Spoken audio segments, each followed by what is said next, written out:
it was 2-0 right until pretty much the last minute of added time when Phil Foden pulled one back. And I think, Janusz, 2-0 would have been a better scoreline as far as the way the game went. It would have been a fairer reflection of the way the game went. First question to you, was that result even a surprise now, the way City are playing?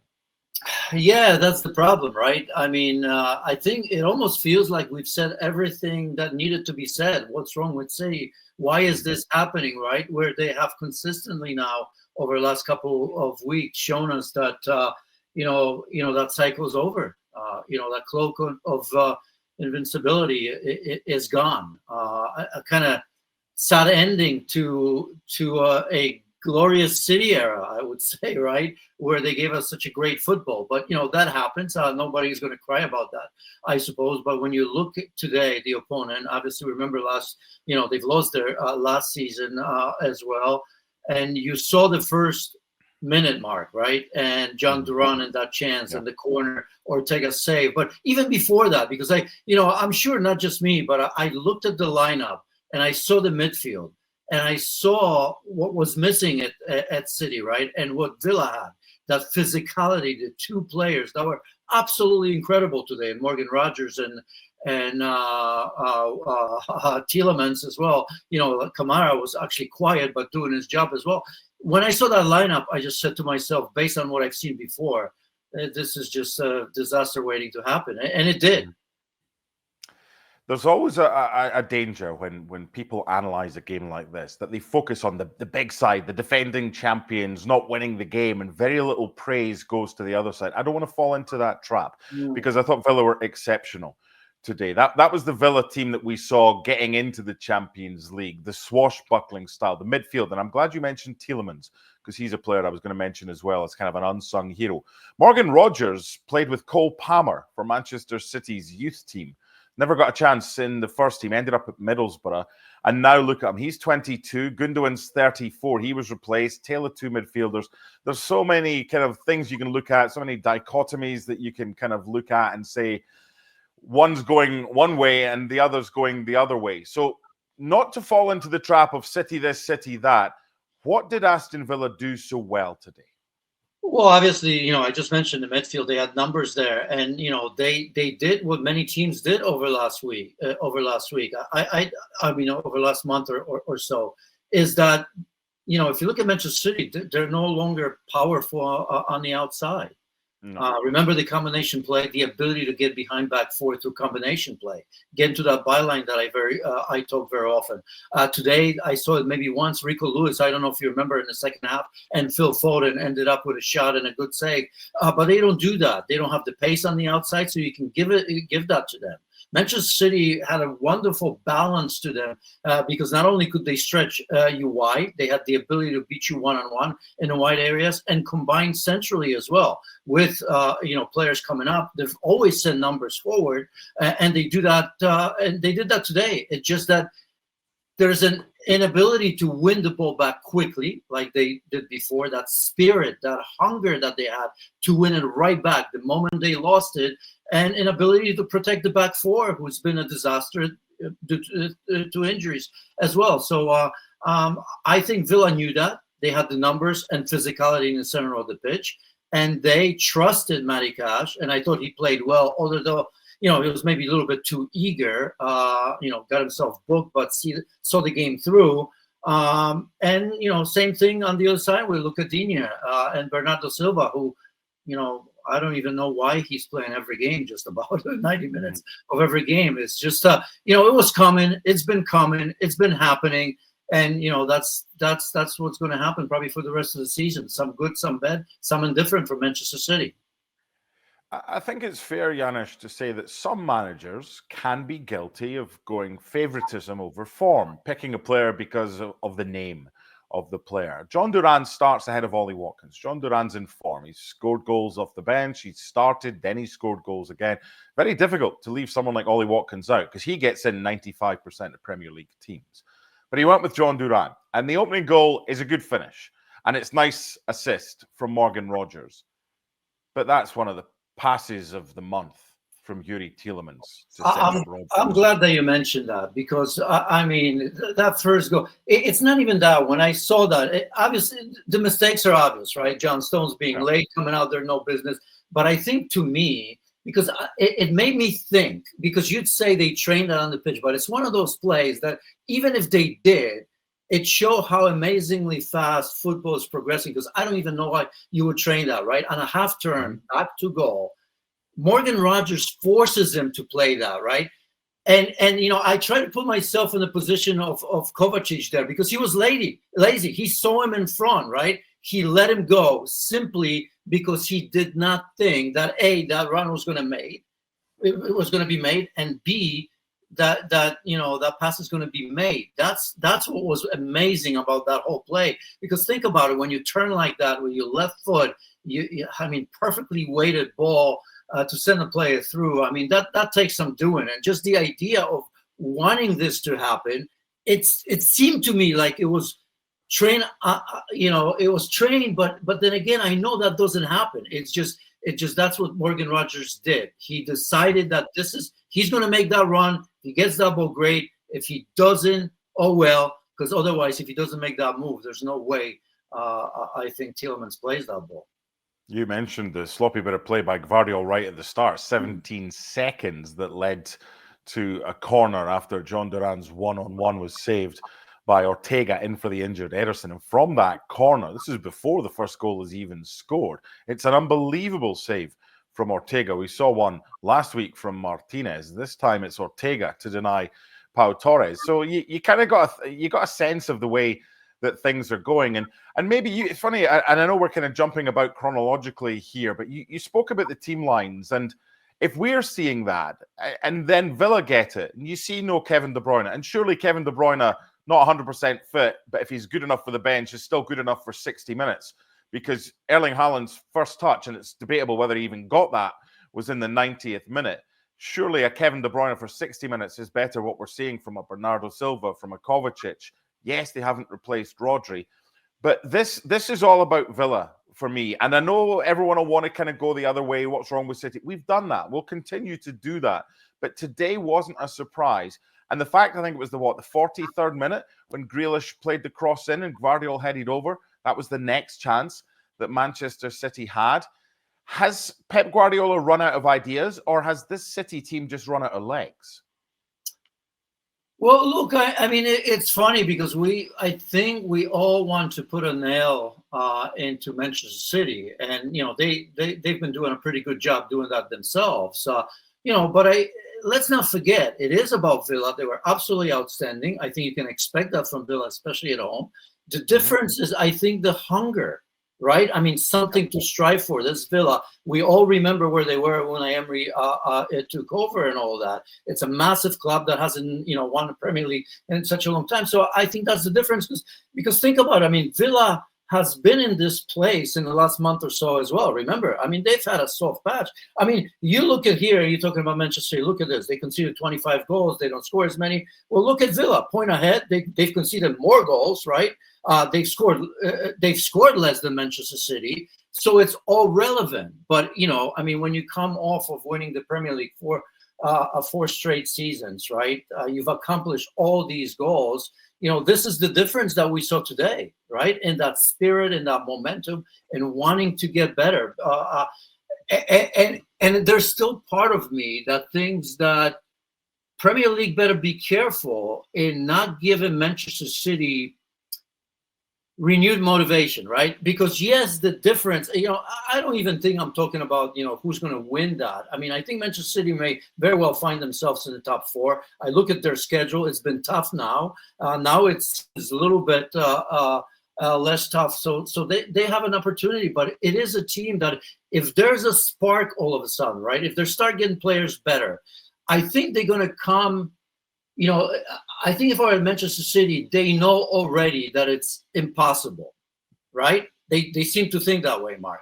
So now, if they do go on and win 2 or 3 on the trot, this actually may be this sort of motivation and say, well, wait a second, we thought the season was over. Let's have a go. Because, I mean, Liverpool got Spurs, Chelsea and Arsenal have tough games over the weekend. And if they don't take advantage of this, I promise you this. This is only December. There's going to be a time where Manchester City may be within, say, 3, 4, 5 points. And you know what that means, right? That's that pressure towards the end of the season where all of a sudden 4 or 5 points doesn't seem like much. So I don't know if I see this at this moment, but I think these teams above them better take advantage of this. So we'll get on to talk about the Villa second goal, but while we're here and while you're talking about that, let's continue this thread of City's next games. It's Everton and it's Leicester. Then the transfer window opens. Then it's West Ham, Brentford, and Ipswich. So there's 5 games that normally Manchester City wouldn't even worry about. Now they're going to be tough because of the way City are playing, but they should still be able to take care of the majority of those teams. Then after that, it's Chelsea, it's Arsenal, it's Newcastle, and it's Liverpool. But if you can go into those 4 games with the momentum, say you get those 5 wins against teams, who knows where you're going to be. But right now, we're still talking about Manchester City, who've dropped to 6th. Villa went above them today. And that second goal started off in the left-back area with Morgan Rogers. And he ran, and he got by tackles, and he still kept going. And then he finds John McGinn, who finds him back, and then it's a brilliant finish. And at that stage, that was probably a fairer reflection of the way that the game was going for Aston Villa. But now they've set this bar. And Unai Emery's talking about the physicality, and he thought it would be difficult. He targeted top 7 this season because he said, look what happened to Newcastle. But now the Champions League's on a break until end of January, where they play the last couple of games. Can you see Villa going on a run and maybe swapping 5th for 4th or maybe 3rd and doing what Manchester City hope to do? Yeah, I mean, I always felt that there's some limitation to what Villa can do, right? I mean, that squad, I still think it's pretty thin in terms of, and you know, you look at Manchester City, Pep Guardiola, as you said, I mean, he likes to keep it thin, but there's difference makers coming off the bench. And I'm not saying the Villa doesn't have that, but it doesn't have as many. So, you know, the Champions League is I'm sure, welcome distraction for them, but I don't know. I look, I mean, can they move up to 2nd or 3rd? Absolutely. But I mean, is this a team that you think is going to be able to deal with both competitions and win it in the end? I doubt it. I think they're still short a player or 2. So, but I think if they continue to build, I guess we're going to have to wait and see if Villa are in a position to maybe change that in January window, right? Maybe they recognize that. What do you think they need, Janusz, if they are to do that? What do you think they need, Villa? Well, I mean, they don't need much. You know, if I look at their starting lineup, and you can swap, you know, if it's Ali Watkins or you know, I mean, there was a conversation during our game. Can Ali Watkins and John Duran play together? I don't know if there's a need to find that out, right? I mean, Ali Watkins had a great season last year. Now he's being pushed by John Duran, who we thought that was great just off the bench, and here we are, 3 starts in the Premier League and 3 goals, 4 goals in. I think 4 goals in last 4 games, something like that. So obviously he's showing that he's capable of starting and scoring from the bench as well. I just think depth, right? A little bit of pace again. If there's questions in the midfield, change that. I mean, John McGinn, you know, so well, he's so dependable as well. But maybe you know, a couple players there. So I think it's about quality and depth and power and strength. Hungry players. So that's what I would do. Nothing major, because I don't know if getting a big name, if let's just assume that was possible. I think with this team now, you're introducing a player and you kind of, you know, you're changing the dressing room a little bit. So just depth here, Mark. Phil Foden got his first goal of the season in stoppage time. It put a little bit of gloss on a scoreline for City that probably they didn't deserve, given the lack of opportunities that they failed to create. So what now for them? That's Villa and what they might do in the January transfer window. So there's been a lot of talk about what Pep's going to do. He's been linked with Zubi Mendy. He's been linked with Bruno Guimaraes. The word from those on the ground, ESPN FC in Manchester, is that they're probably not likely to happen. And when you put that together with Pep saying that it's very difficult to do business in the January transfer window, and that's why he hasn't really done too much during his spell at City. They need players, but what players do they need? And can they be persuaded to swap wherever they are for Manchester City, knowing that City are going to have to pay over the odds to get who they want? Look, I mean, the center of the pitch has to be addressed. The way they play, it's vital. And, I mean, I'm going to mention Rodri because we have to, but I've mentioned why that is, because they commit the way they play, attacking with 7-8 players, high line as well. You have center backs getting involved in play as well. So in transition, you need that. So I think that's absolutely, if there's an opportunity, and as we said, they do have the money, and I don't mean it just their owners, but they've sold a lot of players. And so I think they're capable of spending a little bit extra for that type of player if he becomes available. But I think it's solving the wide area, isn't it? Right? They seem to have the players. They thought they had the players. Today it didn't look that way because obviously Bernardo Silva and Grealish are not going to beat you for pace. So Villa didn't worry about that. In Doku and Silvinho, sometimes that takes time. They look the players to me like they can. It may be just taking them a little bit longer to fit into that system, because to me that is vital. And you know why that is vital? For one reason and one reason only, and that's Erling Haaland. Because when Manchester City struggle like this in the wide areas in terms of service, Haaland is absolutely useless. Absolutely useless. He's only great when others are great. That's why I've always said this. Remember, I mean, I get pelters for this. He'll never be a complete player for me. I always say, there's going to be a time next game. You still have 5 games. He's going to score 3 or 4 in a game. We're going to be back on this bandwagon. He's going to have 25 by the time the season's over. But, I need you to score when it matters. Big time players now, when the team is struggling, they need Haaland. But we all know that Erling Haaland has never been the type of player that can create a goal for himself. He never did, and he never will. And we see this over and over. You've mentioned, 10, 18, 12 touches in the game. Passing, even with those, hasn't been great today. I mean, I don't know if I saw it was maybe 12 passes, 8 of them completed. That's, it's not his strength. So I think that's the first thing that needs solving, that combination play, the ability of Manchester City to get behind the back four. Remember those triangles, get into the byline, cutting the ball back, Erling Haaland putting that away from 3, 4, 5, 6 yards. Remember last season, how many goals did he score in that area? That is not working. So that needs to be solved first and foremost after the number 6. We talk about crosses into the box, which City aren't doing. But if you can get to the byline and cut it back, that's where a lot of goals have come from Haaland. I'm just thinking maybe outside the box here, because it's a 4-2-3-1. One of the fullbacks likes to invert, go forward, go in. Would City be better with a 4-4-2? The width you're talking about, a striking partner for Erling Haaland, maybe a Foden or a De Bruyne, because you're not going to get full games every week from Kevin De Bruyne, but at least play him. If you've got the creativity centrally to provide for Haaland and another striker, say an Isak, we're just giving anything here, just a partner for Haaland, and you've got a Doku on one side, a Silvinho on the other side, or whatever. And then you've got your width provided by both the fullbacks getting forward, your 2 wide players there as well. You've got your 2 number 10s. I know it leaves you a little bit short, because if you've not got Rodri, it's clear you can't replace him.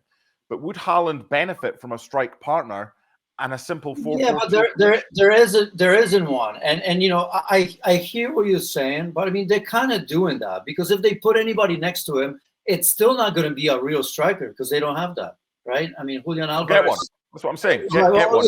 Yeah, maybe. But until they do, you've asked me in the beginning, and many people are talking about it. Pep doesn't know what to do anymore. What can Pep do to change that? He's lacking ideas. Well, maybe don't play Haaland. Don't start him. I mean, he's playing with a false. He's playing. I mean, I've seen Foden. I've seen De Bruyne. Remember it. I mean, for long periods of time when they were winning, even when Julian Alvarez wasn't playing, but he's done that in the past where he's surprised us with Bernardo Silva as a false 9, or I remember De Bruyne playing there. What I'm saying is this is not ideal. I mean, Erling Haaland is still a great finisher, but in this spell right now, Pep Guardiola has tried everything but one thing. And that is to change something, to give us something unexpected. What made Pep Guardiola all these years so special? It was because of that, right? I mean, he's had Bernardo Silva playing left back. I remember that didn't work, but he's had players all over the pitch, and we always said, "Wow, how does he do it? How do they fit all into that system?" There was always something special about him where we couldn't see ahead of the game. So maybe this is something, because what else does he have to lose? But now you've given the opponent something to worry about, because they know with Haaland what they need to do. All the teams have been doing this.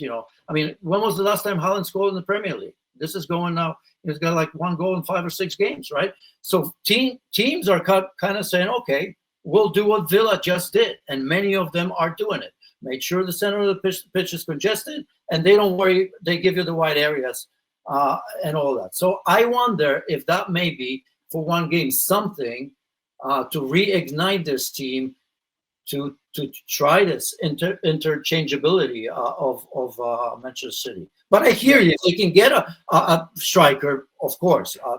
I'm with you on that. We're both just looking for different things, because what it is right now isn't working. Just finally, with regards to Haaland, that was a game today where it probably isn't a surprise he didn't see much of the ball, the way it went. But he's got Everton next, and then he's got Leicester after that, Pep Guardiola. You're not dropping Erling Haaland for those games, are you? Well, I don't know if he's going to do it, but why not? I mean, he's underperforming, and he's given him, he's playing all the time. There's been changes just about everywhere for whatever reason, and we don't know about Kevin De Bruyne not even coming off the bench today. And, okay, he's not 100%, but great player that Haaland absolutely needs. Whatever it may be, maybe he's saving him for it. Everybody has paid the price, with the exception, for the most part, when you look at the front players of Haaland and Bernardo Silva for the most part. So I think you're at a stage where nobody can be surprised if they sit on the bench, right? I mean, if you told Haaland tomorrow that he sit on the bench, what's Haaland's argument against that? He hasn't done the job. Aston Villa up to 5th. Manchester City down to 6th. Their 9th defeat. It's not been great this season, and they're 9 points behind Liverpool right now. 9 games out of 12 without a win, and just 1 victory in that spell. Liverpool as well, with 2 games in hand. It ain't working right now, and something needs to change at City. But what is that? Bye for now.